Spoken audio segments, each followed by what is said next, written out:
made contact and shattered. At some point, Chris locates what's called a dry bag. Law enforcement had considered Laundrie the only person of interest in the murder of his fiancée, Gabby Petito. Reference to a missing 4-year-old. The parents have called in and advised that the mother had went for a walk, came home, now they can't find her. They've been yelling for her. She's been gone for about 10 minutes now. Turn it over to another agency. Let's get some help. Hello? John.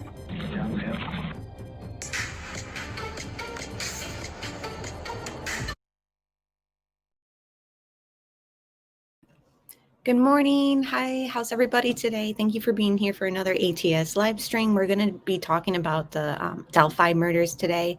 Nothing really new, obviously. We are waiting for the court date, I believe the 22nd this month, which will clarify on if they're going to keep the cause and manner of death and what is it? I'm sorry, guys, I'm drawing a blank, but the affidavit that tells us why he was arrested and why they think that he's the murderer. What is that called? I'm drawing a blank. But basically, the court hearing on the 22nd will talk about if they're going to keep that sealed or not. So, yeah, the charges, Sherry, but I'm like drawing a blank. I'm sorry, guys. It's morning. I'm just waking up. I haven't even had a sip of my coffee yet, but I've got my little mug with me and my siblings on it from the 1990s. So I'm ready to go and get started. So what I've done, as usual, is I've kind of edited something together, me reading from some articles. Some of the articles are from this month. Some of them are the articles are from this month. One of them is a tweet, and it's from a journalist on Fox station. Yes, Allison, you're the best. Probable cause affidavit. Yes. So November 22nd, they will be discussing if that's going to be sealed still. So we're kind of waiting around to get the probable cause affidavit given to us. So anyways, I've edited something together. I want to play the court TV segments. There was 2 of them this week. One of them talking about the judge that recused himself, and we've already talked about that in the other live streams, but I think we will get a little update from court TV at the end of the live stream after I go through some of the stuff that I edited together and want to just share with you. So good morning, everybody in chat. Somebody commented and said that I shouldn't say hi to chat and that I should just get into the video. I messaged them back and I said, anyone watching on replay who doesn't want to hear me talk to the chat in the beginning, you're more than welcome to fast forward. But the chat does appreciate when the creator, talks to them and recognizes them. So just to lay that out there, in case you don't want to hear me say hello to Foxy Lady and Sherry and Gregory and everyone else who's here today, Caroline, you're more than welcome to fast forward. Shannon Donahue, thank you so much. You've been around for a while, so I really appreciate you continuing your support for the channel. So thank you so much for that super chat. Thank you for covering this case. This case, like I said, when I started this on my channel, it was just something that I'd followed through the headlines, and then now I'm doing this like deep dive. So I appreciate you all being here. And for those who have been following the case a little bit closer and stuff like that, like, please feel free to comment in chat or comment down below if I mess something up, if I get a fact wrong or whatever. Please let me know. I'm sort of newish to this case. But either way, I really appreciate you all being here. Okay. Thank you, Petunia. I'm glad. I figured, because I know it's hard to please like live chat people and those who watch on replay. And I want everyone to know I appreciate the replay viewers too. But anyways, let's carry on, guys. So what we have here is his newest and latest mugshot, obviously very freaky and scary looking. This is the rumored evidence collection from his property on October 13th. They towed away his SUV. Rewind real quick. We're going to be discussing also, who's involved here. How does Keegan Klein come in? How does Ronald Logan come in? Even though he's dead, I feel like we can't forget about him in the equation, only because we're trying to piece everything together. You know, who had what level of involvement, when and where. I feel like that's where we're kind of at right now. So that's kind of what this live stream is going to be about. I want us to kind of comb through Ron Logan. I want us to go through, obviously, Richard Allen and Keegan Klein. I think that those are the three players here. I don't know how they fit in, but that's pretty much what this live stream is going to be about. You know, where do we think everyone kind of fits in? So again, thank you guys for being here, and bear with me. We're going to go through some stuff that I read, and then we're going to get into the court TV stuff with Vinny. And thank you all for being here again. If you haven't hit that like, give me a like. It's much appreciated. But prosecutors in the upcoming trial for Keegan Klein are asking a judge to drop 5 out of the 30 Child P related charges against him. Court documents filed Wednesday show Chief Deputy Prosecuting Attorney Peter Dykerich asked the courts to dismiss 5 counts of possession of Child P due to insufficient evidence to prove said accounts beyond a reasonable doubt at trial. The 28-year-old Klein has been with the Delphi murder investigation after it surfaced that he reportedly used a fake profile to communicate with at least 15 underage girls, including Delphi victim Libby German. Klein is accused of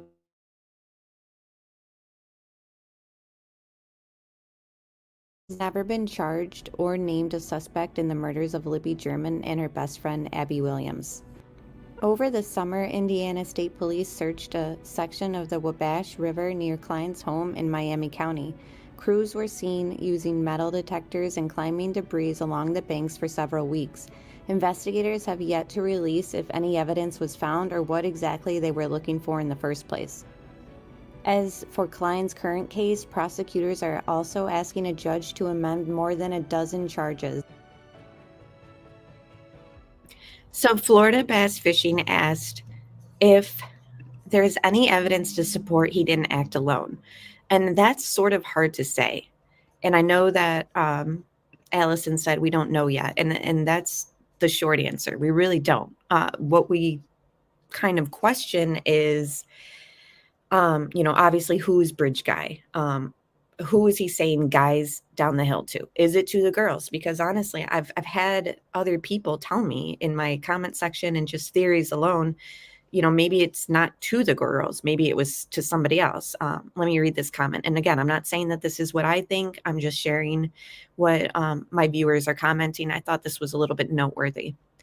So it says, guys are probably not the girls. There's probably 2 other guys. All this is talking them, then kill them and disappear. Or all this of taking them, then kill them and disappear.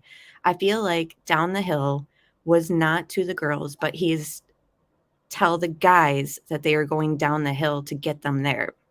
Again, it's a little bit scrambled because, people misspell things, but pretty much there's just more than one theory that the guys down the hill, might not have been for Libby and Abby.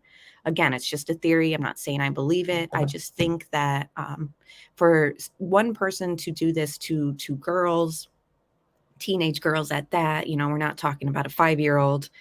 A lot of people are just thinking that there's more than one person. However, there's a lot of people who think while there might be more than one person kind of triangulating this setup, there's only one killer. You know what I mean? Like, so it's kind of open-ended at this point. And you guys let me know what you're thinking too. And if you want to share your theory, Petunia, let me know. So now I just kind of want to look into Richard Allen, obviously a little bit closer at this part of the live stream. I will be playing a little bit of what hold on, let me just play this, guys. Sorry. Fox 59 filed a records request to get the probable. And mind you, this is a tweet by the Angela journalist at the top. She works for Fox. So this was put out 10 days ago, but it's one of the only places that I can kind of find and locate that it states that, hold on, let me find it. Okay, sources with firsthand knowledge tell Fox 59 Richard Allen came forward as a witness in the earlier stages of the investigation. So that is very noteworthy. And people are wondering if, did he, people also know that he helped with the search efforts, and the search efforts were only for like a day. So is that when he came forward as a witness? Like, did he come forward and say, I'd love to help you guys search? By the way, I was on the bridge. Or is it something where they put the image out for Bridge Guy early on in the investigation, like on TV, and they said, we don't think you're a suspect, but we'd love to talk to this person. And then Richard Allen came forward and said, hey, that's me. Or, what exactly is this whole he came forward early on in the investigation about, and it's very underreported. Yeah, Sarah, over inserting himself into the investigation, which we see all the time with perpetrators. They think that they can get ahead of it or get ahead of the narrative. And think about it. If Richard Allen really did do this and he is a guilty party here, he got away with this for, almost 6 years, where maybe he did think coming forward as a witness first was like the best move because he got away with it. You know what I mean? I've also heard people speculate that law enforcement were combing through tips and they decided, or they'd seen, Richard Allen's tip and thought, wait, we should look into this again. And then they started re-looking into him. And that's how he got arrested recently. Other people speculate that Keegan Klein has been ratting people out. And, with the search going on in the river, whatever they were looking for, you guys let me know what you think they were looking for in chat. I've heard people say that they're looking for cell phones. I've heard people say that they're looking for a knife. I've heard rumors that they were looking for a knife at the CVS that Richard Allen worked at. Again, it's a rumor. These are all stuff I'm hearing. I'm also now hearing that Richard Allen's wife for sure did not turn him in. I don't know if you guys have heard that too. But I think now people are saying that it's definitely not the tip that got him arrested. His wife wasn't that. And it kind of makes sense since his letter that we're going to go through to the court is looking out for his wife too, so he still has her back. And I'm assuming she probably still has his. So Sarah said, I think it's a combo of evidence. Mainly, I think they have his DNA. How could his wife not know? A lot of people have been saying that. I mean, married since they were 19. But at the same time, people have secret lives for sure. We've seen it in the BTK case. All right, so let me read this thoroughly. Again, this is from November 1st. This is the only part that's talking about him coming forward that I've seen. If you guys see articles or whatever, let me know too, because I really want to see more than one reference of him coming forward as a witness so that I can kind of cross-reference it all. But cause unsealed to learn what led police to arrest Richard Allen. In my 29 years of journalism, I cannot remember a case where the probable cause was sealed. And I feel like that's noteworthy. She said, in the 29 years of my journalism, this has never happened where they've sealed this affidavit before.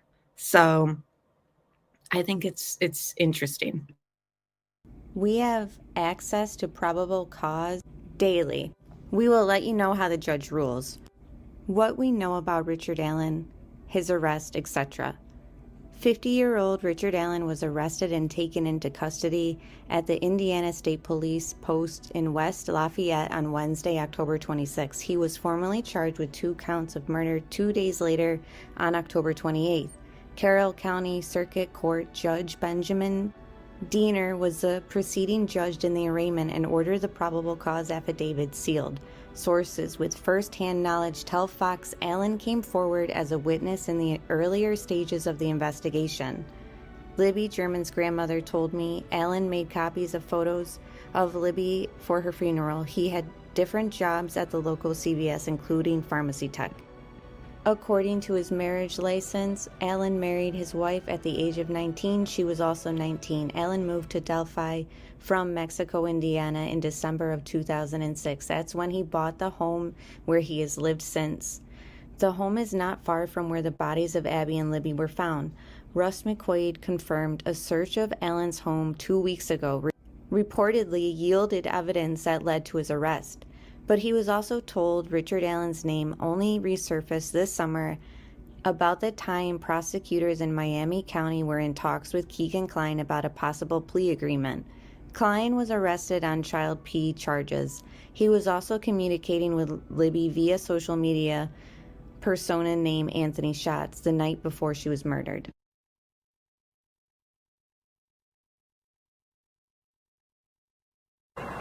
You had to know. So I have a question there, like near the end of that. It says that Keegan Klein's Anthony Schatz account was speaking to Libby the night before she was murdered. I always thought it was the night before and the day of. Can you guys help me out there? Again, I'm not claiming to be a complete expert on this case, but I do think that sometimes the news reports things differently. So I just want to know, like, the night before and the day of, or was it just the night before? And then I'd seen Sarah said they had Barry Morphew's arrest affidavit sealed for some time. That's noteworthy. And it reminds me of also the Chris Watts affidavit. It was sealed for a couple days. And then when they did release it to the public, half of it was like all blacked out and redacted. So,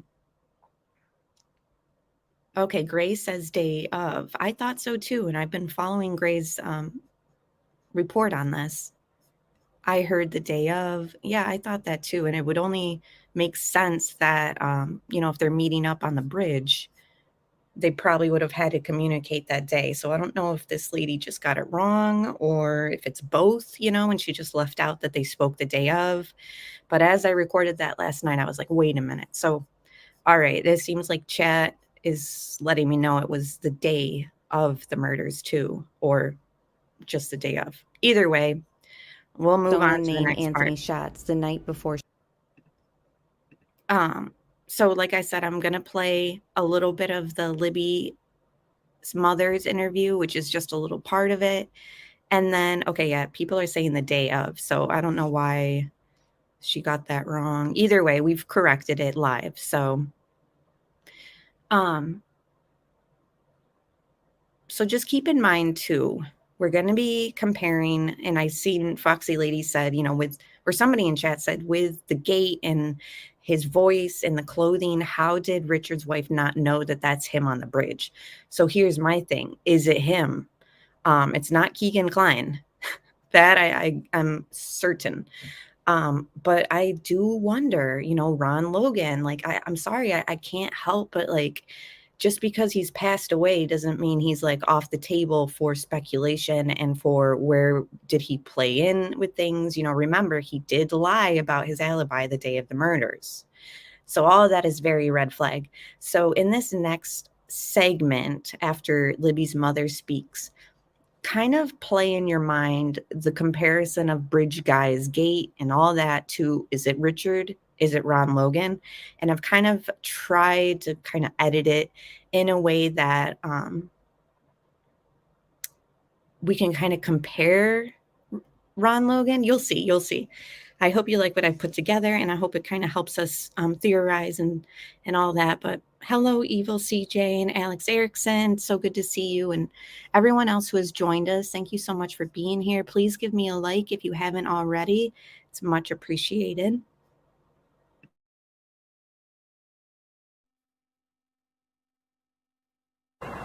You had to know the area to have gotten in and out. It just seems logical that they had some kind of local ties, at the very least.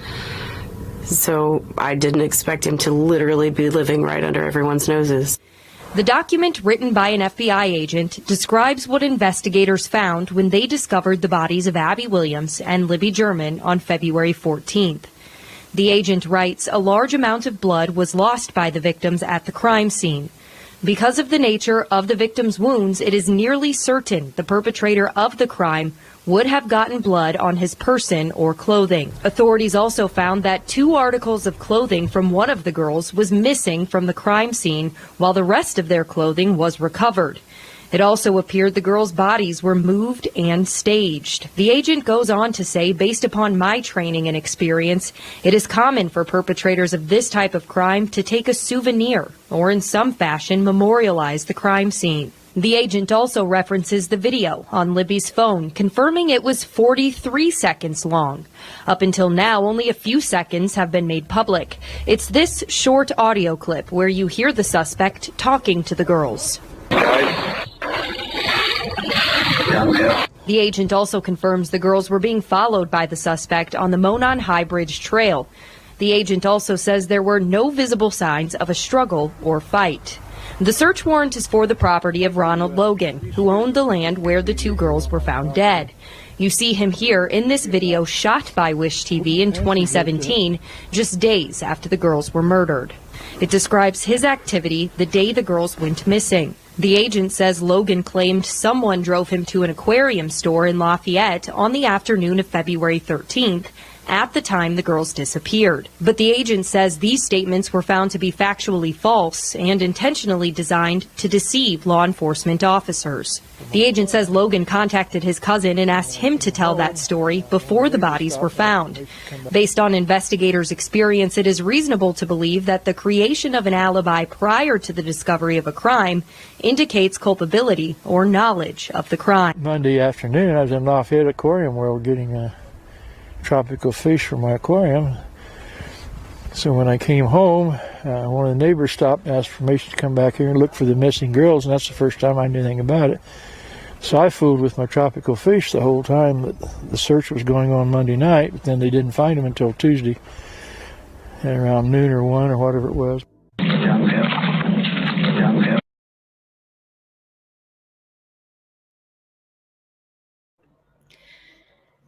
Thank you, Maligator. Why do you think the family wants to keep it sealed?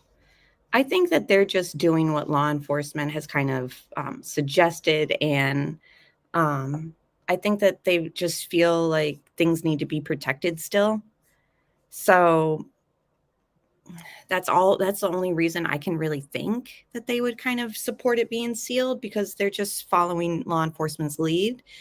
And it's just going to protect the integrity of, names mentioned in there possibly, or just investigation in general. But I really appreciate that super chat, and thank you so very, very much.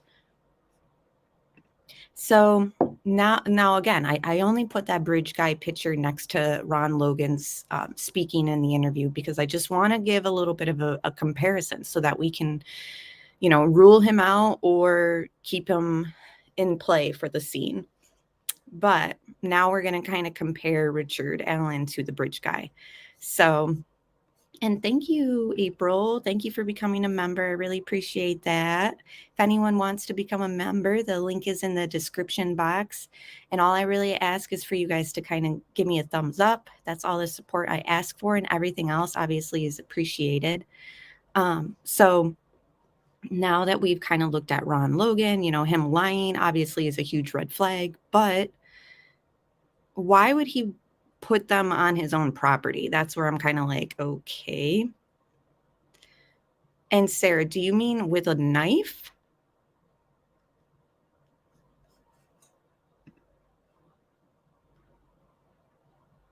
Is it messing with the constitutional rights, though, keeping it sealed?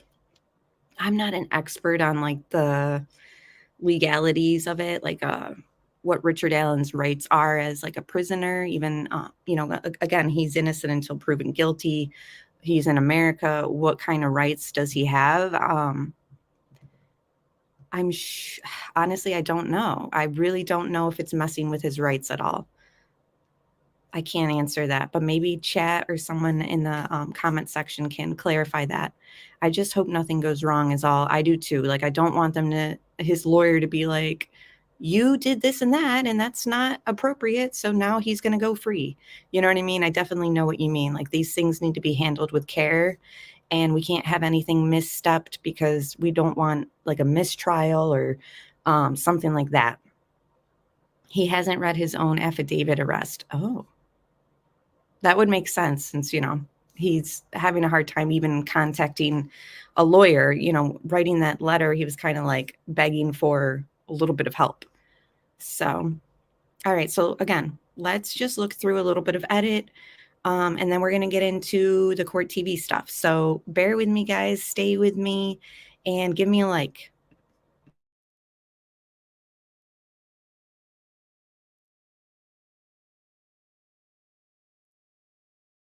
Allison says it's state law to release to the public. Why are they trying so hard not to release it? I don't know. All right, let's watch Ron here. There's no sound up, by the way. But yeah, we'll just watch him. And how did he pass away? Does anyone know? Again, I might be behind on certain things in the case, so I apologize. And also, my other thing is, did they release the bridge guy stuff first, like a photo without sound, obviously, just a photo? See how I've kind of edited it, the walking and all that? Like, we don't have much imagery from Ron, but I personally think his gut is too big to be bridge guy. Not sure how you guys are feeling, but let me play that again. So did they, okay, so they released bridge guy image first, no video, no sound. Then they released it as a video, no sound. Then they released it as down the hill. And then they added guys down the hill. Am I right there? Because I'm just trying to play this out as, you know, what law enforcement was doing in the early stages of like this imagery. So again, I just think that Ron is too big to be bridge guy. I really think that this photo and images have kind of like narrowed it out of the possibility of being Ron Logan. So who's that leave? Richard Allen? What does Keegan Klein's father look like? Tony. So yeah, I mean, let's be real. It's a red flag that Ron lied about his location that day. Yeah, I think Ron is too big and too old. Complications with COVID. Okay. I think Logan is innocent. Oh, he had the Rona. Got you. I just hate that aspect of this case, though. Like, is he completely just off the table, you guys think? Like, I really want to know. Like, I know Allison says, I think Logan's innocent. And that's sort of where I was thinking, too. And now that I've compared these images, I'm kind of like, okay. Because there are people out there who think that bridge guy is Ron Logan. So I just want to make that clear, too. And if you think that, let me know. And I'm not going to judge your opinion. Because truly, we don't really know. Yeah, so many shady people popping up. Agree, Sarah. Yeah, exactly, Delana. I wish they would have redacted names but released info. Yeah, and you know what? The court's date on the 22nd, like I said earlier in the stream, that they would be getting together for, they're going to pretty much talk to the judge and be like, yeah, so we got to release this somehow. Like, we can't just leave this sealed, probably. You know what I mean? So I think that in 11 days, we're probably going to get maybe a little bit more information, hopefully. And as far as I understand, Richard Allen has a pre-trial court date in January, I believe. So those are the dates that I know of when things in court will be in motion for this case. So good morning, allegedly. So glad you're here. Tracy said Ron had a suspended driver's license. He lied about someone else driving him that day. Right. I mean, it does kind of make sense. If you want to give him the benefit of the doubt because of the suspended license, you know, it's just unfortunate that it's an element in this case. And now he's passed away. So it's like, but let's go into the court TV stuff, guys. And thank you again for being here. Let me share my screen. And I hope you do like that little editing stuff I did. I try to keep things a little bit interesting for you guys and give you guys some visuals. So let's do the first one that was put out this week on Court TV. This was a couple days ago, 3 days ago. I'm sorry if you guys have seen it already. I just really like going over this stuff with you guys from Court TV, as well as, bringing our own imagery and edit stuff together. So, and I haven't watched this yet. Thanks for staying with us. We turn our attention now to the state of Indiana, where a judge has just recused himself from the Delphi murder case. Richard Allen was arrested last week, accused of murdering 13-year-old Abby Williams and 14-year-old Libby German. His arrest came 5 years after the two best friends went missing in their hometown of Delphi, Indiana. Court TV affiliate WRTV interviewed Indiana State Police Superintendent Doug Carter on the investigation and why they decided not to use a sketch that very closely resembled Allen. 2 years into the investigation, after we got the initial sketch, we were told to not rely on that sketch anymore, that this was a new sketch that came out that looked completely different than the original.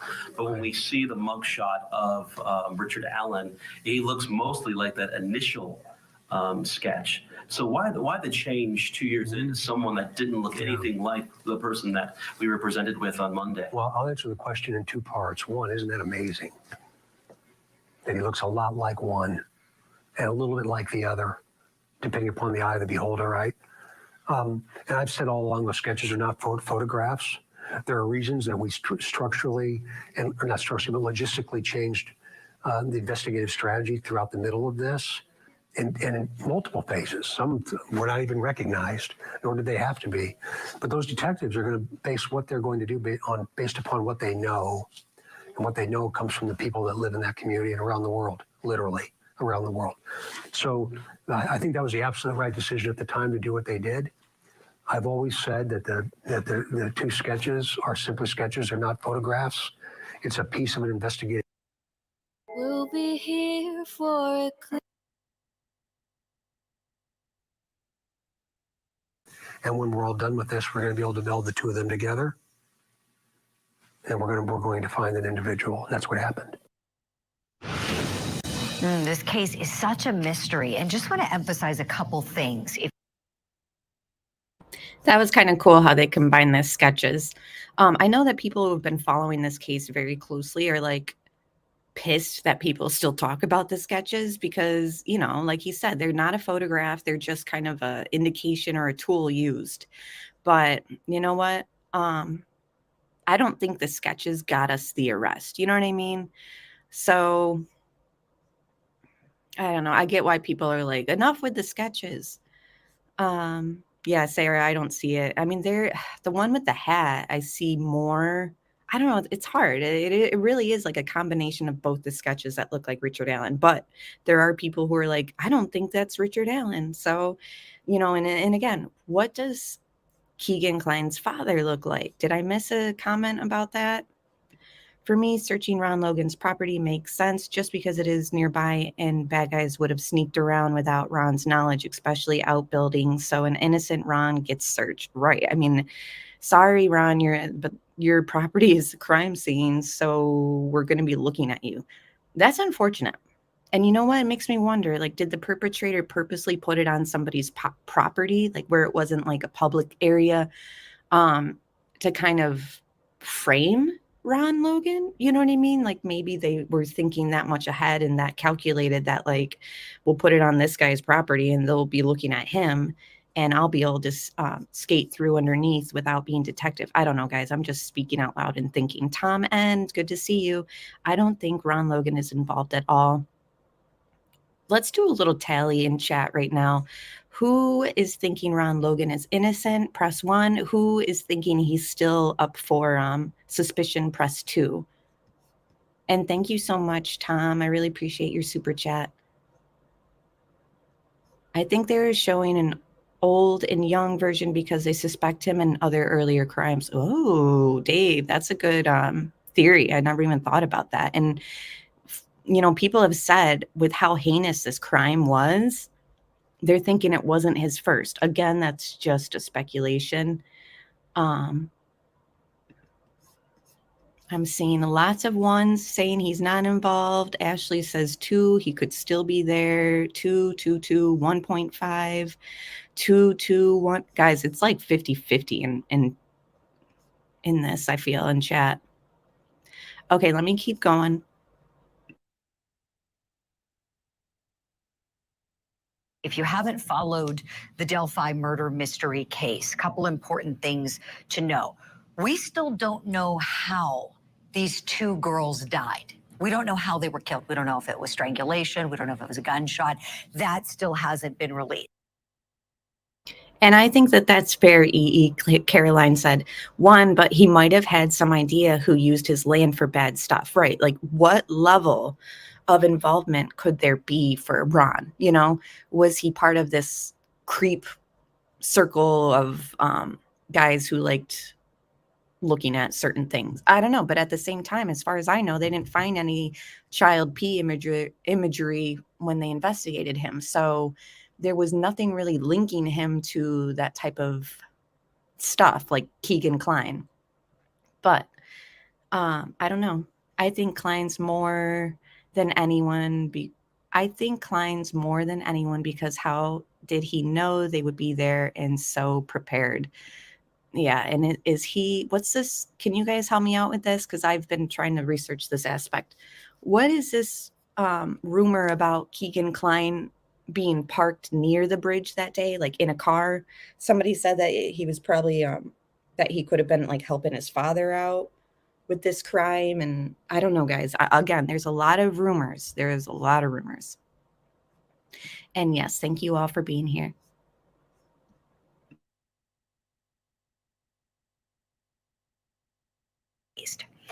Another important thing to know is that after Richard Allen was arrested, the state moved and the court agreed to have everything sealed. The indictment, the affidavit of probable cause, all of it. So nobody knows the basis for charging this guy. And another thing that just happened, he was just moved from custody in the county jail to state custody at an undisclosed location because there's so much interest and pressure, and his safety is at risk, okay? Just plain and simple, his safety is at risk. So the court was right to move him because remember, this guy's innocent. He has to be proven guilty by the state. And so we don't know. Did the state get the right guy? Maybe, maybe not. Is there a co-defendant that they're trying to get? Why is everything sealed? Let me bring in my guests and see what they think about that. Before we get to her guests that are going to talk about the probable cause being sealed, Gregory says he was parked at the Marathon station. A red Jeep was spotted. So Keegan Klein was parked at the Marathon station. I'm assuming he owns a red Jeep, and that's how they linked it. Okay, a red Jeep. Allison says, I don't think it was his first time. I'm sorry, guys, but how far away is that? Whatchamacallit, Marathon station. How far away is that from the bridge?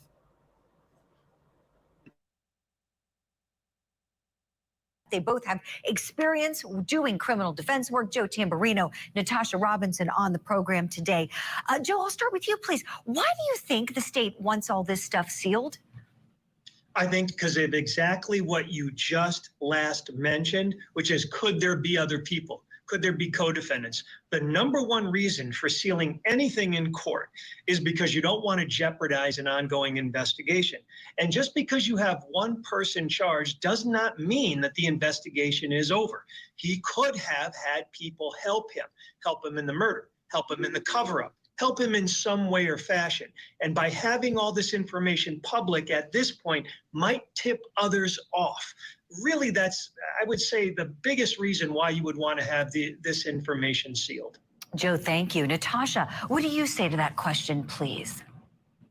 I agree with what has been stated, and I would also say it seems like that this defendant could possibly be involved in something else, either as a defendant in another case or as a witness in another case. And so to preserve his protection to make sure that no facts are being leaked, because he may not be the only one involved in this case, or perhaps involved in another case. It seems to be they're being proactive in their secrecy.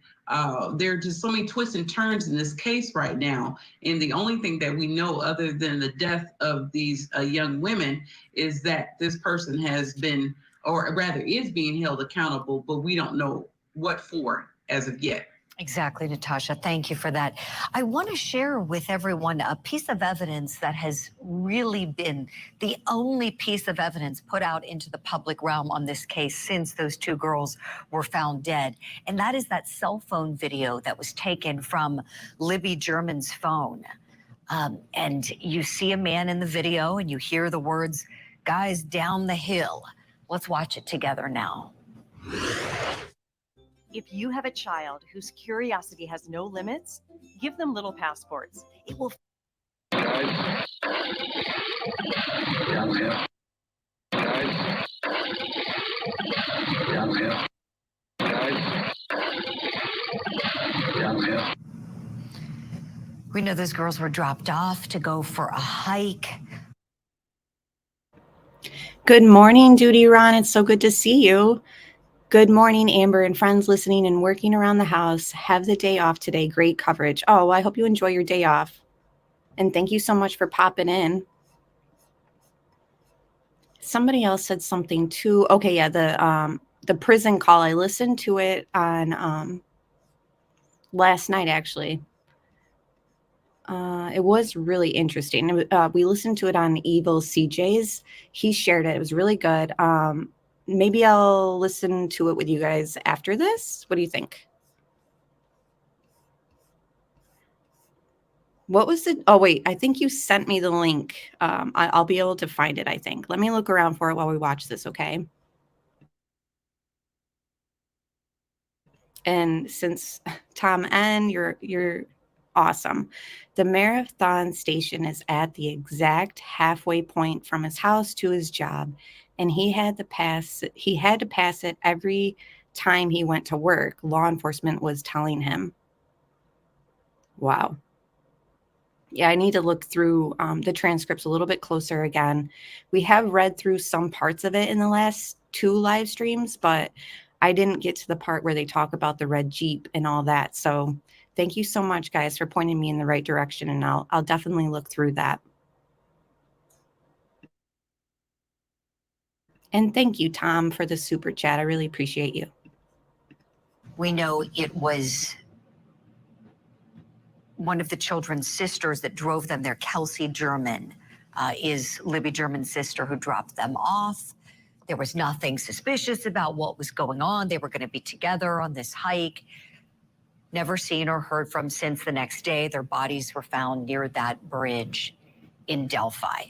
That piece of evidence, I can see why investigators for many years didn't have much to go on with that. Joe Tamburino, any thoughts on that video, what it shows and what we hear in it, please? The defendant, it's great evidence because that puts him right there with the girls, no doubt about it. And he could have been the last person that saw the girls. Now, I have no idea because, again, everything's been sealed. What is the corroboration that that is him, that it's his voice? Has the prosecution tried to get any other types of voice samples from the defendant? So there's a lot of things we don't know. But if that's him in that video, that's pretty damning evidence toward him. You're right, Joe. If that is him, that is huge. Let's take a listen to an interview that Kelsey German, Libby's sister, did, talking about that day, kind of recounting what all happened. Libby walked into the bathroom and asked if I would go with them and spend the day just enjoying the trails and taking pictures. Since I had to work, I said no. So a little while later, she came and asked me again, and I told her if she could find a ride home, I would drop them off. When they got out of my car, I made sure they both had sweatshirts, and I told them goodbye. I told Libby I loved her. They walked out, and that was the last time I saw them. Natasha, can we talk, please, about the heartache that these families have been through, particularly Kelsey German. You see that. I can't imagine what that would be like, you know, to just be going about your business. You're helping your sister enjoy a beautiful day outside with her best friend, and then to probably try to replay it in your mind after the fact. Could you speak to that, please, to the families of these victims and what they're probably going through right now? Can't imagine. You were definitely correct. I'm the oldest of 3 girls, and to be able to try and reconstruct the last time I had seen them, not knowing it was the last time I had seen them, is heart-wrenching. She is counted on to not just tell her account, but in a way she gets re-traumatized, if you will, because she has to tell not only people in court, but strangers about what she did in relation to taking her sister and her friend to this location. I think that would take a lot of emotional strength, and for the families to still not know, not have any closure as to what happened to their loved ones is a wound that seems to be being opened again and again and again, and my heart goes out to them. Yeah, most certainly, Natasha. Thank you for that. Our hearts.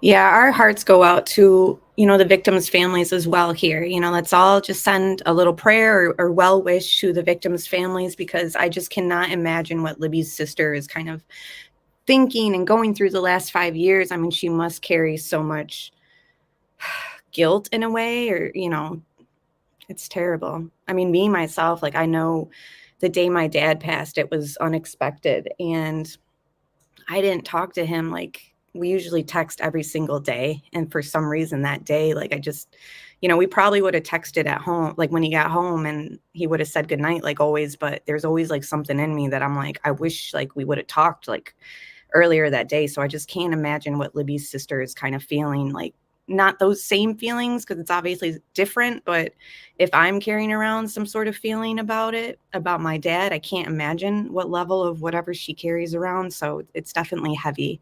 Judy Ron, thank you so much for the super chat. Amber, so many twists and turns in this case, which as we all know is almost 6 years old. Probable cause when unsealed will give us a bit more, but the discovery at trial will be mind-blowing. Justice for Abby and Libby. Yeah, I'm really afraid, like, especially after reading through these transcripts and, you know, just the FBI reports that we kind of have had a glimpse at. It just sounds so horrific. Sassy Patriot, thank you so much for becoming a member. I really appreciate you. And Evil CJ, thanks for being a moderator. Just gave you a wrench, so I really appreciate you. And yes, hello, Princess Megan Elsa. Prayers and all that. Good vibes, whatever you guys want to do. Yeah, thinking the same. Survivor's guilt. Definitely. That's so sad. But, you know, I really hope her family gets the justice that they are seeking, for sure. Absolutely. I've been meaning to grab the link to ATS News. Amazing channel. Thank you so much. Really appreciate you guys. Okay, so now there's another court TV thing I want to share with you guys. No, not that. And then, you know what? Should we play the inmate call? I don't want to get like a copyright strike because it's from another channel. I know that Court TV is okay with fair use, so that's why we always use Court TV. They're, you know, Work anywhere with business. They understand copyright stuff, and we're respectful in using their stuff. So I don't know, like, the person who has that channel with the phone call, it's an inmate. It's not Richard Allen on the call, but it's an inmate where he's at. So I just don't know what that channel is all about.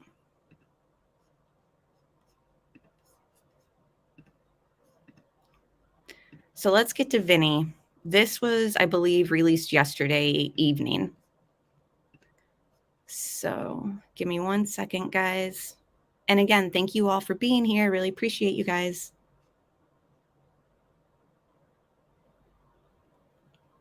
And again, I don't think we can really judge on what type of guilt or feelings the family is feeling. We're just here to support them. Thanks so much for joining us here on Closing Arguments. This hour, we have a lot of stories to get to. We're going to begin with the Delphi murders. Abby Williams and Libby German, 2 teenagers. Just doing what teenagers do, right? It's a day off from school, unseasonably warm. They go for a little walk in the woods, on the trail. They're on their phones, etc. End up murdered. And the case has all these... Right. I know that survivor's guilt is when you survive an event, others did not. But I mean, what if she did go with her sisters that day? They asked her to go with her, you know? So in a way, we can't really say that the sister isn't feeling some sort of guilt, whether it's survivor's guilt or just guilt in general. It's not really something in the case that we need to pick apart that much, guys. So moving on. Oh, thank you, Faith. You are so cute, Amber. Thank you. I'm like sweating so hard in this shirt. Like I thought when I picked it out last night to wear this morning that it was going to be cold this morning, but typical New York weather. It's like freezing one day and then hot the next. I'm sweating so bad, guys. Sorry if that's TMI, but the coffee is not helping. But thank you all for being here. I appreciate you guys.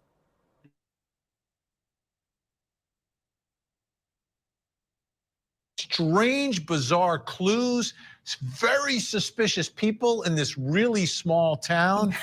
And now finally, like 5 years later, an arrest of someone who was on no one's radar, unless if you were going to CVS to get your pictures developed. Richard Allen is his name. There's his latest photo. He didn't process this one, though. It was the local sheriff was taking care of that. But there he is, he's locked up. But he's not necessarily staying quiet. He has apparently written a letter to the judge. Take a look, take a listen. In the cause listed above, I, Richard M. Allen, hereby throw myself at the mercy of the court. I am begging to be provided with legal assistance in a public defender or whatever help is available. At my initial hearing on October 28th, 2022, I asked to find representation for myself. However, at the time, I had no clue how expensive it would be just to talk to someone. I also did not realize what my wife and I's immediate financial situation was going to be. We have both been forced to immediately abandon employment, myself due to incarceration, and my wife for her personal safety. She has had to abandon our house for her own safety. What little reserve there is will fail to even maintain the original residence. Again, I throw myself at the mercy of the court. Please provide me whatever assistance you may.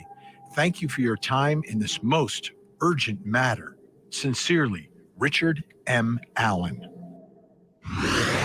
Well, I've seen guys like this in court before. You know, they're in there like, I don't want that public defender. I'll get my own attorney.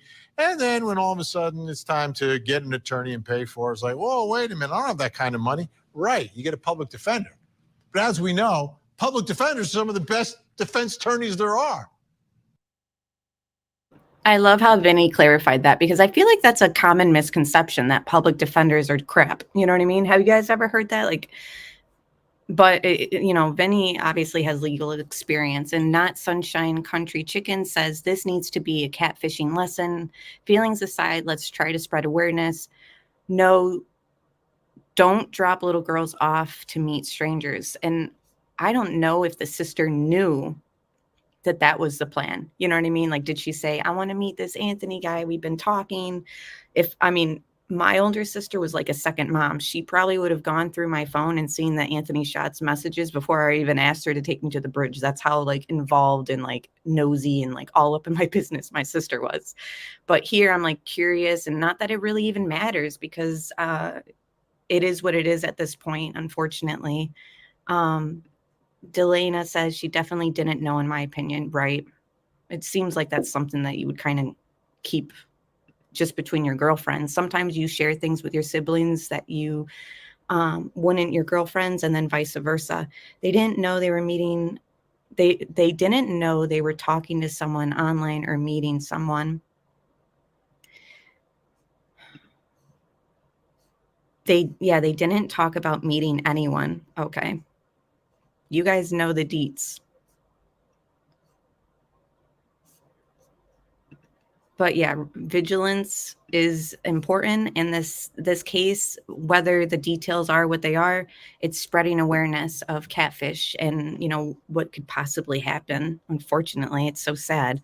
Maybe the girls weren't even allowed to walk that bridge. I don't know. My brother too, and my law enforcement father just saying, oh, I can only imagine. Yeah, no, I didn't get away with much.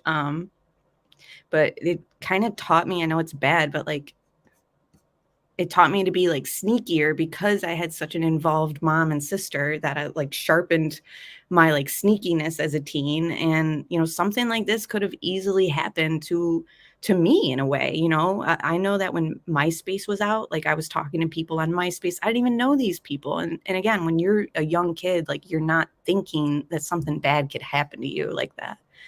So it's just a lesson learned, I guess. I don't know, guys. It's just something that we need to keep that conversation open with our children. You know, this case, you don't have to share the details of this case with your kids, but maybe the main points, you know, just to spread awareness. They know the prosecutors better than anyone else. They know the court system. They know the judges. Unfortunately, a lot of them get stuck with guilty clients. And that may be why sometimes they lose their cases, because their clients are guilty. Has nothing to do with their skills.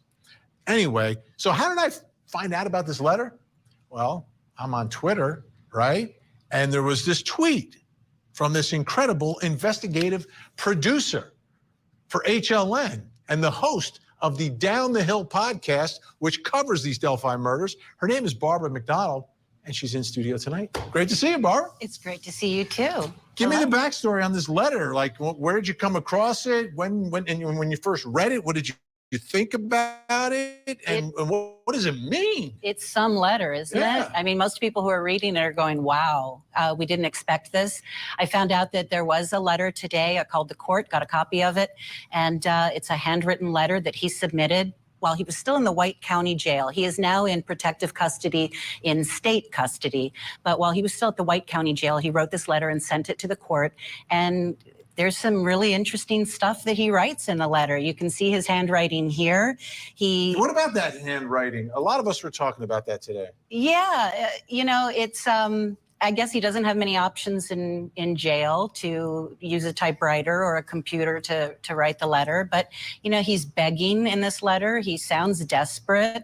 A lot of people are making comment about his statement, as you did, that, you know, he didn't know it would be so expensive to hire an attorney. Well, yeah, it is expensive, especially when you're facing double murder allegations. In the highest profile case ever to come out of that part of the state. I mean, let's be honest, this case was bigger than big. It went unsolved for so many years. And then this guy, Richard, you've been out there so many times. Yes. Did you ever go to the CVS? Just all the time. You did? Pretty much every time I've been in town, I've shopped there. I've gone there to pick up medicine. I've gone there to pick up items I'd forgotten on my trip. Because it's a small town, right? It's a very small town. It's one of the few places to get stuff like that when you're in Delphi. And I've talked to family members of both girls who've shopped there regularly. The sheriff shopped there regularly. Deputies shop there regularly. I mean, you know, it was just, it's basically the corner store if you're in Delphi. Wow. And I mean, for the family, they were always thinking like, the person responsible could be living among us. And, you know, and he was, if this is the guy, right? If this is the guy, exactly. He is innocent until he's proven guilty. So at this point, he is considered innocent. But the family members have been looking for this person high and low. I mean, they tell me they sit in traffic and look at the drivers in the cars next to them to see, is that the person, you know? Is this who we're looking for? So they're all looking. The sheriff is looking, but they're still going into the CVS and shopping, and nobody is putting two and two together that this could be the guy. It's unreal. And there's a picture of the CVS. So something we heard in the letter was that his wife had to move out of their house. And we've seen video of his house. Like, are the people in Delphi out there with like pitchforks and stuff, or are they exaggerating a little bit here? I think it's probably more the media attention, and Oh, they don't like us? Well, you know, it's a lot of attention on what used to be a very quiet street. And, you know, the neighbors have told me that they see cars driving by all the time. Neighbors have put out ropes blocking off their driveways and their grass so that people don't park there. When the news first broke last week that he was under arrest, everybody was out there trying to get video. People have been trying to walk around the property. And, you know, I'm sure for a woman living alone, that probably is a pretty intimidating situation with so many people suddenly interested in you. And probably a lot of them from outside of town as well, right? It's not just your local Delphi neighbors. Probably a lot of podcasters and YouTubers as well, you know, trying to get a story. Yeah. So what was your reaction? I mean, you've covered this story for so many years. What was your reaction when this man was arrested? I think like everyone else, who's this guy? Where did he come from? How long has he been on the radar? He's not somebody that I have seen talk of. He's not somebody that my sources knew about or talked about. So he definitely seemed to sort of come out of left field. My understanding is he hasn't really been on their radar as a suspect for very long at all. And hopefully we're going to know soon as he starts making some court appearances what evidence they have against him and why they believe he's the guy. And why now? Like what happened now? Because the other thing that was happening out there was this guy, Keegan Klein, right? Yes. The guy who was accused of child pornography and who was apparently had a social media site where he used a fake picture of a male model to entice little girls, right? But he was interacting with Libby and Abby to some degree, and we don't know exactly what that interaction is. I do know that Libby's sister, Kelsey, did get in touch with that fake profile while the girls were missing and inquired. She was working with a friend, and they reached out through the friend's profile and said, hey, you know, do you know anything? And the response from whoever was using the profile at that time was, oh, I'm sure she'll turn up. I never knew any of this, that the sister messaged Anthony Schatz. This is interesting. Supposed to meet her, but, you know, she didn't show. So the police have. Oh, wait a minute. I did hear that. How he had said we were supposed to meet up, but she never showed up. Okay. And then they asked Keegan Klein about that in the transcripts. Got it. All that information, they have all that text messages, they have Keegan's phone. So if there is that evidence, hopefully we'll find out what that link is. And we only have a couple seconds here. I got to bring in my think tank. They are just, I can see them. They're chomping at the bit right now. What does your gut tell you right now? Do you think more people could potentially be arrested here connected to all of this? I think there's definitely that possibility. We haven't heard the story around this guy. We were expecting that at the press conference for them to say, this is the guy and this is why we believe he's the guy. We haven't gotten that yet. So he is charged with murder in Indiana, as I'm sure you're very well aware. That could still be as an accessory or accomplice. So, you know, what exactly is he accused of? We don't know that yet.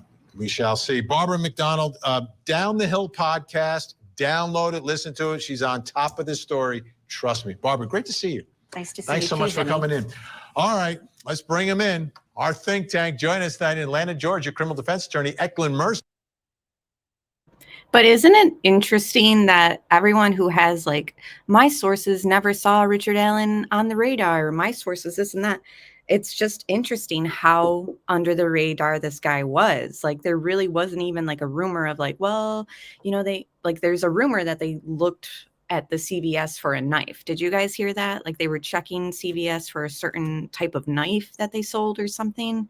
I don't know if that's true or a rumor. You guys let me know. But there was no rumors of like, they might be looking at somebody who lives nearby or works in the town. And, you know, there was just nothing. It just came out of nowhere. I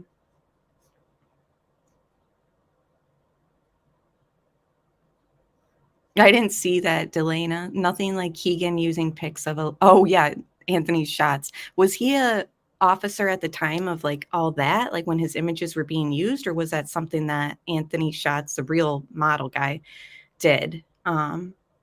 Cray, I'm not sure on that. They've only described the scene as extremely bloody and items of the clothing removed and them being staged. So we don't know anything about SA or more details like cause and manner. We don't know all of that, but obviously there's speculation. And I don't know what pieces of clothing were missing from them. No, they were in his, those were his high school pics. Okay. Wow. Do y'all remember early on them mentioned they talked to a guy that was there, but they didn't think he's involved? Okay, so here's the thing. I'm only been following this stuff through headlines, so these little things I kind of probably missed in the last 5 years. But earlier in the stream, we read through a tweet from a journalist who works on Fox 59, and she stated in that Richard Allen came forward as a witness early on in the investigation. So we've all kind of been wondering what exactly he came forward about. Did he come forward and say, like, when they shared the bridge guy picture and said, oh, wait, yeah, guys, that's me? Because they said at first when they released that image, like, you're not a suspect. We just would like to talk to you. So we've kind of all just been wondering, like, is that how he came forward? Or because he did help this with the search efforts, was that when he came forward? You know what I mean? So yeah, we need more reports on him coming forward early on and being passed over. So, and good morning, Alicia, and thank you for being here, and everyone else who has joined us. Good morning. In Los Angeles, California, former federal prosecutor and author of Harvard to Hashtag, My Journey from Big Law to Business Owner, Nima Rahmani's with us. And in Phoenix, Arizona, the attorney who represented Jodi Arias and hates her more than you. He's also the author of the book series Trapped with Ms. Arias. Kirk Nurmi is with us. All right, Eklund, what's going on here? He was shocked how much it costs just to talk to one of you criminal defense attorneys. What are you doing to these suspects? Well, you know, it's expensive, and it's expensive to be a lawyer. Just to talk? He just wanted to talk.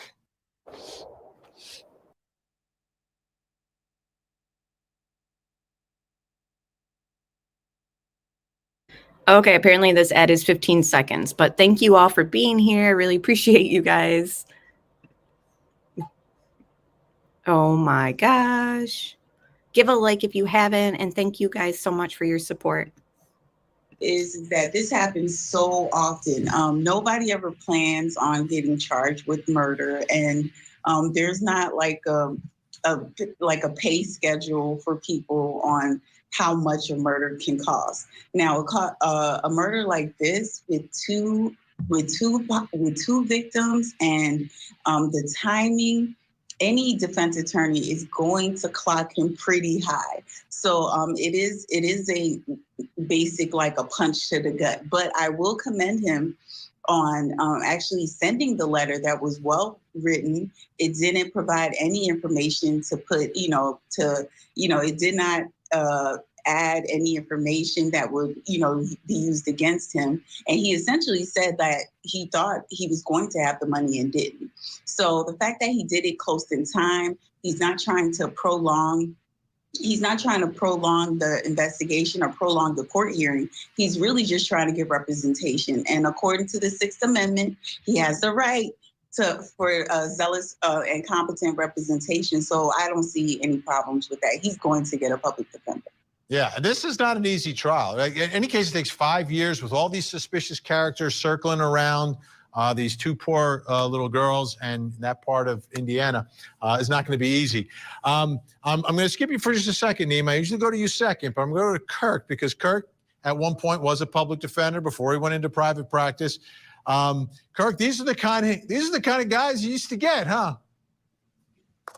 Yeah, back in 2009 when I had that Jodi Arias file handed to me, I had no idea who she was. And I would say if I did, I would have ran away, grabbed my briefcase, and gone home.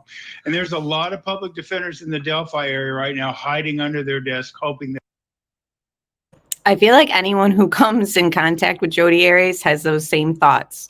Run in the opposite direction. Even those who are in prison with her nowadays are coming out with crazy stories about her still. They're not the person. Do you get any choice? Can you say no? Like say, listen, can Billy or somebody else do this one? Are you allowed to do that if you're in the office? Generally, not really, especially not in the death penalty unit. Back in Maricopa County, I don't know how it works in the Delphi area, but if this could become a death penalty case, potentially, there could be a ton of other charges. And of course, these private attorneys aren't going to want to take it anyway, so they're going to quote really high. They're going to quote Nima Rahmani type rates just to avoid taking a case like this, because who wants everything that comes with it? I certainly wouldn't want everything that came with Miss Arias. That's why I would have ran. So there's going to be a lot of public defenders that are going to be hiding from this case because they don't want to do it. This is a high profile in the worst way. We've already heard the judge talk about videos of his family members being put up. Things like this can happen to attorneys. No one's going to want to touch this, but somewhere, some public defender is going to draw the short straw. But Kirk Neiman doesn't have to pay those high California gas prices, so he doesn't have to charge as much anymore because he's got those electric cars, right?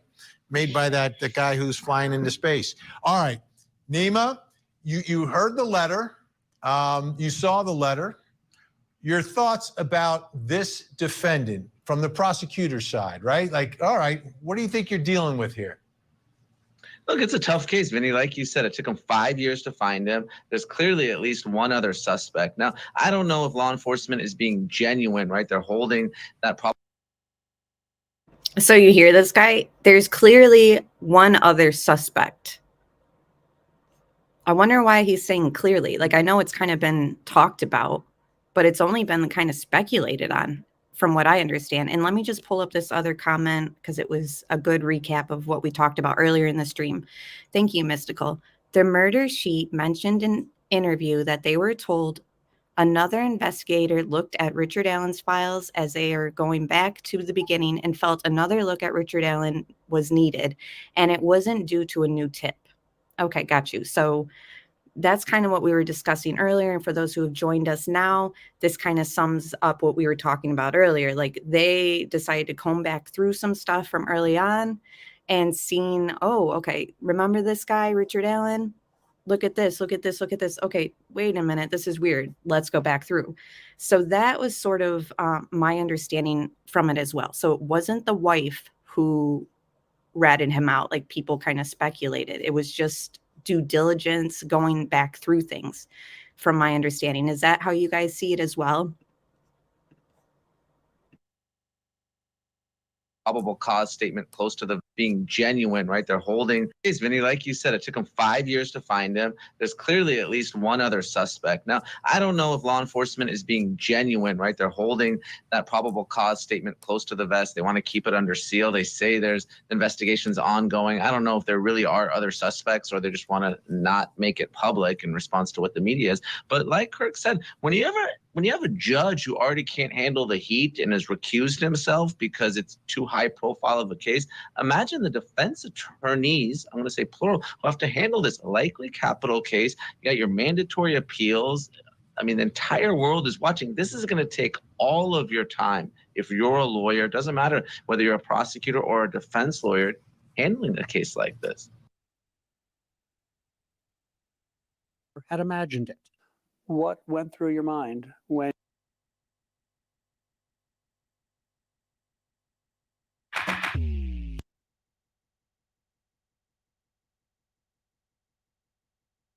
Was that the end of the segment, guys? I was just watching it for the first time with you guys. So did we already go through it all? Yep.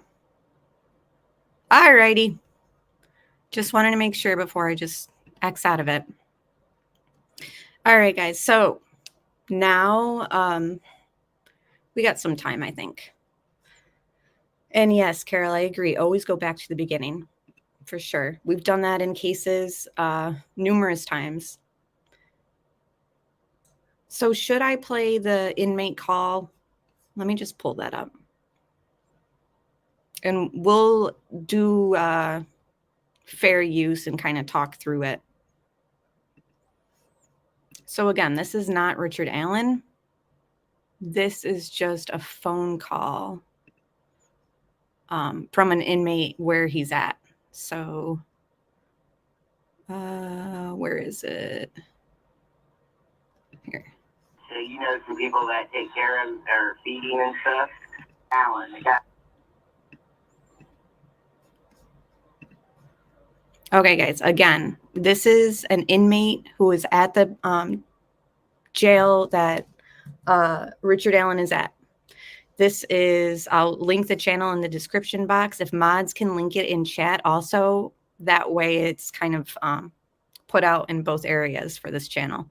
So we'll talk through it, but this is a newer call that's released. This is an inmate who's where Richard is. So I've only heard parts of this. I'll be listening to the majority of it for the first time with you guys. Now we're talking about Richard Allen, the guy that fucking did the Delphi murders. He got transferred there to Westville when? Like Thursday. Last Thursday. Okay. So you know some people that take care of or feeding and stuff? You're not recording this shit, are you? No. Yeah. Lies. Okay, but yeah. But anyways, yeah. All right. Yeah, they were actually, they told him the other day, they said, hey, we need you to clean out this observation cell. Clean it out really good. And then he was like, what's going on? Like, man, something's up. Like, everybody's acting all weird. So he cleaned out, he scrubbed this observation room. It's a suicide room. It's on camera. And like 30 officers come in, like state police, the sheriffs, all of them, and they brought him, Richard Allen, in there, in the observation cell. No shit. Yeah, so he's on suicide watch, he's on camera, and they are not allowed to bring him food or nothing. The COs bring him the food, but they walk by him, and he's basically been asleep for 3 days. He don't do nothing, he sleeps. And everybody on the ranges are... How is this guy able to sleep? I mean, obviously, I've never been in the position that he's in, but interesting that the other inmate is noting that all he does is sleep. What do you guys think about that? Are yelling at him, saying, "You're not safe anywhere, bitch. We're going to kill your ass," and they're just hollering at him 24/7. No shit. And he's laying there acting like he's sleeping the whole time since he's been here for like 3 days. Dang. You got to provide me with updates, bro, on this guy. I don't mean to laugh, but the way that these guys are talking to each other. You got to provide me with updates. Oh my gosh. Detox, Brent says. No conscience. Yeah. I think he's pretending. He's faking. Probably. If everyone's screaming at you. What a call. I like the inmates. I don't know, guys. Maybe they'll bring us some interesting information, because remember when Chris Watts was in the county jail before he got sentenced, an inmate came out saying to People magazine that they were hearing him scream and cry over and over. So there might be some things that come out from the other inmates that we might be interested in. He has no soul. Faking, not much else to do. True.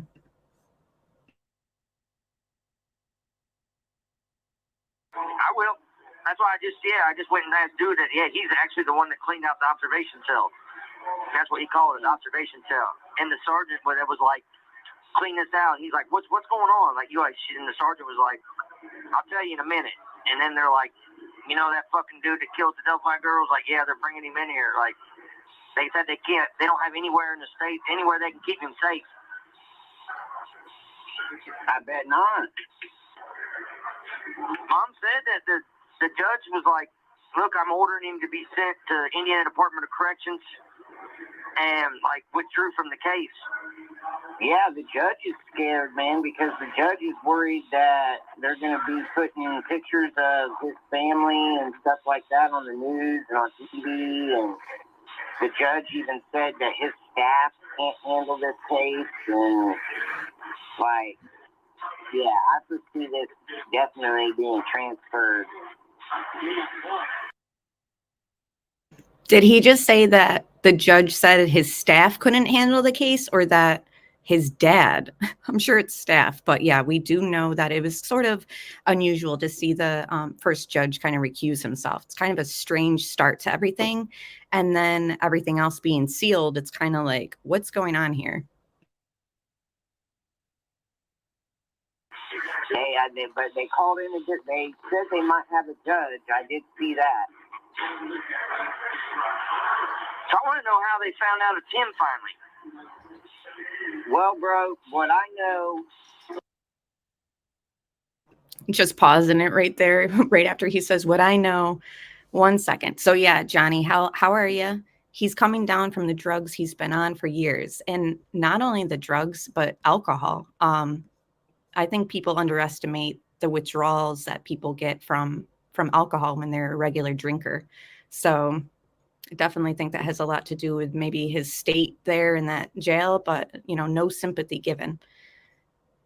Faking, like in regards to sleeping, and hope he's scared to death. He should be.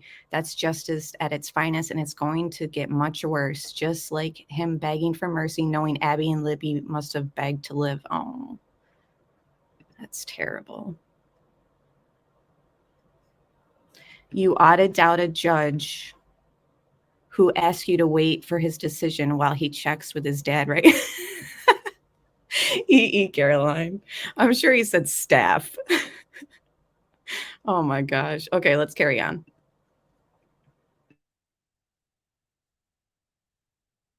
And this is for me, like keeping an eye on social media and filtering through the crap and not the crap, But so I guess they served a search warrant on his home almost 2 weeks to the day of them detaining him. So if they served the search warrant, and we've triangulated this information from other sources too, so it sounds accurate. 2 weeks before he got arrested, they did that search warrant on his home. So what did they collect? And then it took 2 weeks for them to come back and be like, you're under arrest. You know what I mean? Did they have to run DNA? Does it have to do with the animal hair? People have speculated cat hair was found there, and they've matched it up with Richard Allen's cat or whatever. Something it seemed like was taken and then needed to be processed before they came back to arrest. What do you guys think? And I heard that the way they got the search warrant was they said that one of the neighbors had some. Darn it. What can I do for you, man? Really craving nacho. Stolen.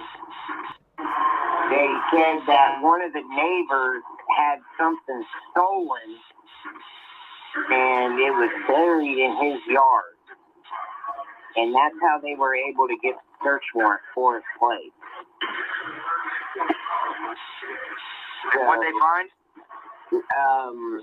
From what I've seen on social media from the neighbor that was there watching all day long, the neighbor said that the cops rolled in at about noon, and then they had Richard Allen standing out in his driveway for a couple hours, and then Richard Allen's wife pulled up in her minivan, and Richard Allen got into the minivan and sat in the passenger seat with the minivan door open. And then a couple hours after that, I guess it was seen that the sheriff of Delphi showed up with some piece of paper and went and showed it to Richard Allen. And after that, they went ahead and put Richard Allen's vehicle, not the minivan, but his vehicle. They put it on a flatbed tow truck and towed it away. And they searched the house and they dug in the backyard in 2 different spots that were little burn piles. And So we do have pictures of the burn pile in the backyard in my other live stream. I think the one before this. So, you know, although this guy is just speaking about rumor and hearsay and what he knows through the grapevine, I find it very interesting. then it was getting dark, but the neighbors was watching with binoculars and seeing them carry out a shoebox, 2 different dark cloth items, and a Macy's bag. And I think maybe one other thing, but I'm not for certain about that.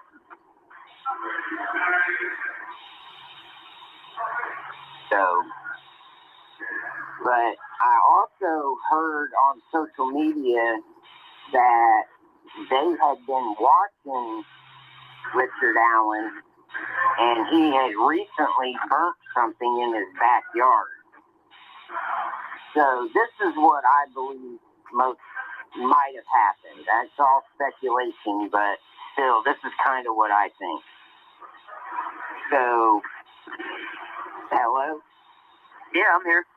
All right, so you know who this Keegan Klein character is? Who? Keegan Klein. Yeah. All right, so I think that guy, he was. Okay, so yes, Daylena O. Beep. He knew about the Macy bag too. Yeah, what is the deets on that? I know that they talked about a burn pile and all that, and we showed the picture of it in the last live stream. And then this Macy bag, I hadn't heard about this. I heard about some shoe box or something. Oh, you know what? Maybe I did hear about this bag. Either way, can you clarify a little bit on that, just so that we can elaborate a little bit for those who don't know about stuff they took from the house? And again, earlier in the stream, I did pull up some of the items taken, including his SUV.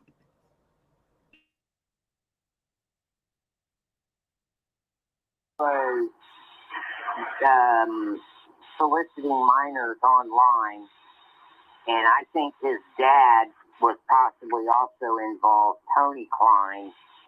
And I think Tony Klein and Richard Allen knew each other because Richard Allen used to live in Peru, close to Keegan Klein and his dad, Tony Klein. And Tony Klein and Richard Allen are about the same age. So I need to see a pic of Tony Klein. And they went, like Keegan Klein, the son, was like, hey, I've got these girls here. And because on Keegan Klein's phone, the day the girls went missing, he did a search for the Marathon gas station in Delphi. So I think he went to Delphi and either gave that phone to Richard Allen or sold it to him, or he was then either complicit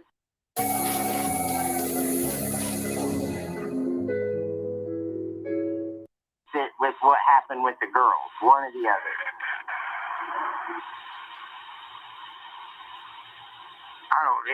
What phone? I don't know what, anyway, yeah, okay. The phone that Keegan Klein was using to talk to the girls on the fake Snapchat account. Okay, I don't know nothing about that. Yeah, no, Keegan Klein, he had made up a fake Snapchat account and was talking to the girls on that fake Snapchat account.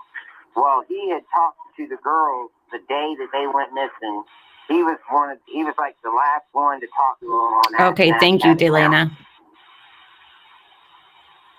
So I think that maybe Keegan Klein might have drove that phone to Marathon gas station and been like, oh, I'm gonna sell this other pedophile guy this fucking phone because he want, it has some because it has little girl contact information on it and stuff like that. Because they think it's kind of like... Yeah, but I'm saying, like, how did this dude live in the fucking Delphi for fucking 6 years and they didn't even...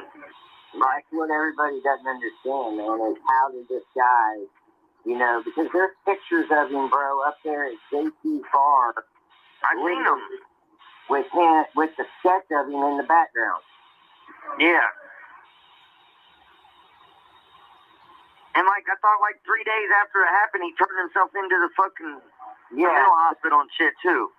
So people are like, how did his wife not know? And I guarantee she knows. Well, yeah, and then also it was, That is crazy to hear. Okay, so we all have speculated ourselves about, does the wife know? Does she not know? These inmates are so positive, and it's interesting to get a different perspective. You know what I mean? Like, we're not on the inside. These guys are. They have a different point of view. They have different paths, and it seems we've all taken, obviously. So for them to be like, oh, I guarantee his wife knew, it's like, wow. For them to assume that, I mean, and think about it. He's been married to her since they were both 19. I'm not saying Kathy knew. I know there's a lot of people who are very defensive of Kathy. But I just want to note that it's very interesting that these inmates, these criminals, these people who think a certain way that we don't think are thinking that the wife positively knew probably. It's just interesting.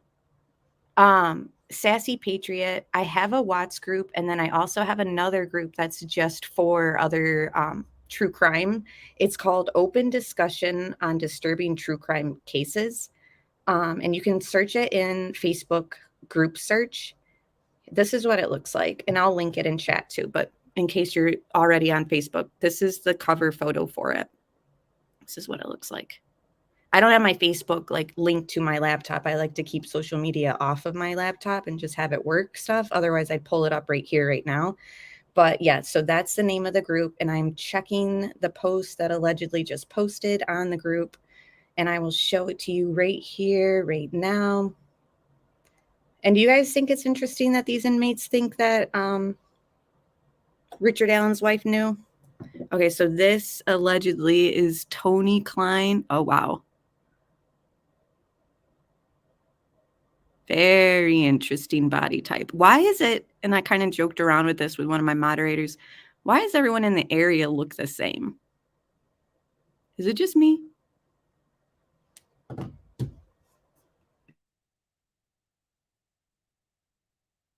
Some people are thinking now possibly maybe it was his wife that actually tipped the police off. Yeah, that's what I was wondering, if his wife's the one that did it. But now we're hearing through rumors and through the grapevine that it definitely wasn't the wife. And judging how he's looking out for his wife's well-being in the letter that he wrote that we just went through, I'm thinking that it was not his wife who turned him in. But I think this Keegan Klein character finally ratted Richard Allen out. I think because they searched the Wabash River just like 2 months ago, and right around that time, there was an order to pull Keegan Klein out of the Miami County Jail and take him into Indiana State Police custody so that he could make a deal with them and stuff.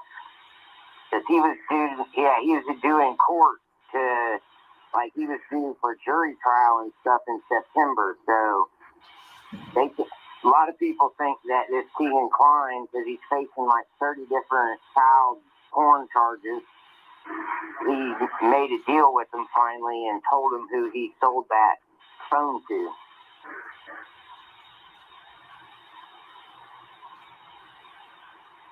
Here, I don't know. I mean, I don't know. I'm lost here. I'm just saying, like, if these girls are walking along the trail and they killed them down there, like, what's that got to do with somebody talking to them on the phone? And all right, well, how about this? What about if I set up a fake Snapchat account and I called Shannon Moyer up, and Shannon Moyer thought he was getting ready to go meet Jennifer Aniston, but really it's the Grim Reaper at the bridge. Okay, nobody say anything about them meeting up with anybody. No, because that's all speculation. That's why. But that's what they think. That's why the girls went to the bridge. The reason the girls went to that bridge, they believe, is because they communicated with Keegan Klein on that fake Snapchat account, and they thought they were going there to meet this guy by the name of Anthony Schatz, who's like a model, like a 19-year-old model. Israel, a climate of innovation, where there are big catastrophes. When really it's this big fat slobby dude. And I think that his dad, Tony Klein, because he knew Richard Allen, I think all three of them are possibly involved. I think if there was that many people involved, then somebody would have already been caught. Well, they've got two of them. They've got Keegan Klein and they got Richard Allen. What they charged Keegan Klein with? 30-some different counts of fucking child porn.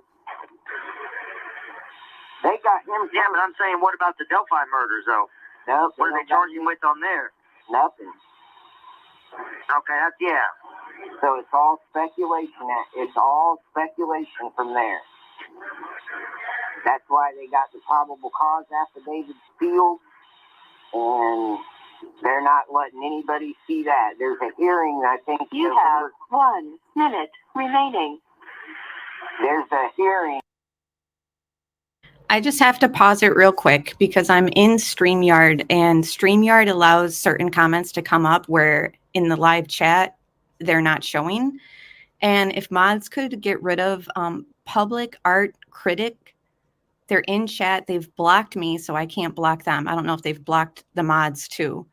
But does anyone see public art critic commenting? It's just very inappropriate comments, and they've blocked me, so I don't know what's going on, but I don't want those comments in my chat or to be blocked by somebody commenting in my chat. I think November 22nd to talk about if they're going to keep that probable cause affidavit sealed or not. Yeah, they need to quit being so secretive with everything. Don't let motherfuckers know what the fuck they got going on. Well, yeah, I agree. I mean, we've waited long enough. Yeah. Anyways, I'm gonna hop off here. It's about to hang up. You know, make sure you order that magazine. I will, man. Especially when you got family that lives in Delphi. You know. Say what? I said, especially when you have family that lives in Delphi. Yeah. That's just, but all right. Yeah, I'll order that Master magazine for Hunter tonight. Yeah, the Master Fishing. Master Fishing. Yeah. I got you, bro. Thank you for using. Okay, guys. That is pretty much all that I have to share with you guys today. We'll be following the case obviously very closely, and the probable cause court date to discuss, what will remain sealed and all that is going to be on November 22nd. So we will hopefully get some more updates after that date. And then I believe Richard Allen is due in court for some sort of pre-trial hearing in January. So those are the updates that we have. Again, there was some speculation. There's a little bit of hearsay, but there were facts in our live stream today. So I do appreciate you guys all theorizing with me and presenting everything that you guys know on the case as well. It's a 6-year case, so there's a lot of things to kind of weave in and out of. And I appreciate everyone who liked the stream, who commented in the stream, all the replay viewers, and anyone who sent a super chat. Thank you so much. I really appreciate all you guys do. And I'm happy that you guys are here to kind of break down these cases with me. So we will talk very soon. Is there anything you guys wanted to say? Okay, I'm glad you guys didn't see that troll in chat, because I'd seen one of the comments that popped up. Like, some of his comments were like on point with the discussion, and then all of a sudden I saw this one and I was like, what? Hi, Tiny Ghost. It's so good to see you. All right, guys, we'll talk soon. And I just seen, as I was kind of looking around, Court TV is going to be doing a segment on Debbie Collier's daughter, Amanda Bearden's interview that she did on YouTube. So for those who are following the Debbie Collier case, I'm going to tune into that. It's at 2 p.m. Eastern time. They're going to be discussing her interview that she did. I've watched it twice already. So I'm going to take some notes on it this weekend and come back with you guys on Monday morning, and we'll kind of break that down, I think. Okay, so just keep checking back on the community page or just with the channel in general. Join my Facebook group. Like I said, I have one called Open Discussion on Disturbing True Crime Cases, and we just kind of carry our conversations on in a Facebook format there. But thank you so much, and thanks to the mods. I really appreciate you guys too. So we'll talk soon, guys. Bye.